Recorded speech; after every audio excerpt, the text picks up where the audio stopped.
দেখো বন্ধুরা, আমরা তো রাস্তার কিনারে দোকান লইয়া বসি, তোমরা সবেই জানো।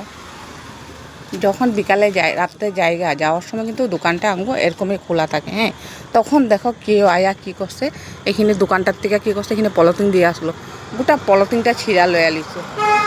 কার হাতে চুলকাইছে জানি না, কিন্তু এই জায়গাটাতে কিন্তু আছে পলিথিনটা, দেখছো?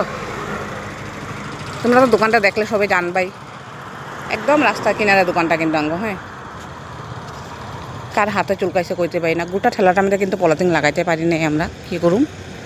নিচে কিন্তু অল্পটুকু সীসা দিয়ে আছে, এই যে দেখছো, এই আধা সীসা দিয়ে আছে। এই আধার থেকে কোনটার হাতে চুলকাইছে কইতে পারুম না। এই যে দেখো, মানুষও কি এরকম থাকতে লাগে কত? দুটো কষ্ট করে যে মানুষের 2 পয়সা কামাইবো, এটা কেউ সহ্য হয় না। এত সুন্দর দোকানটা আমার, কোনটা যে পলিথিনটা ছিঁড়া লয়ে গেছে কইতে পারি না। এদিকে পলিথিনটা কিন্তু পুরা আছে। হ্যাঁ, দেখছো, এখানে পুরা আছে। নিচে তো এত সীসা দিয়ে আছে, তোমরা জানোই। সীসা দিছি তো, সীসাগুলো মানুষও কী করে করো, কোনো সময় রাত্রে আয়া ভেঙ্গা দেয়।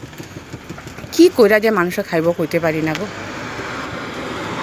তোমরা ভিডিওটা বেশি বেশি করে শেয়ার করবা, সবাইরে জানাই দেবো আমি। সবাইরে জানাইবা তোমরা এই কথাটা, বেশি বেশি করে শেয়ার করবা আমার ভিডিওটা। হ্যাঁ।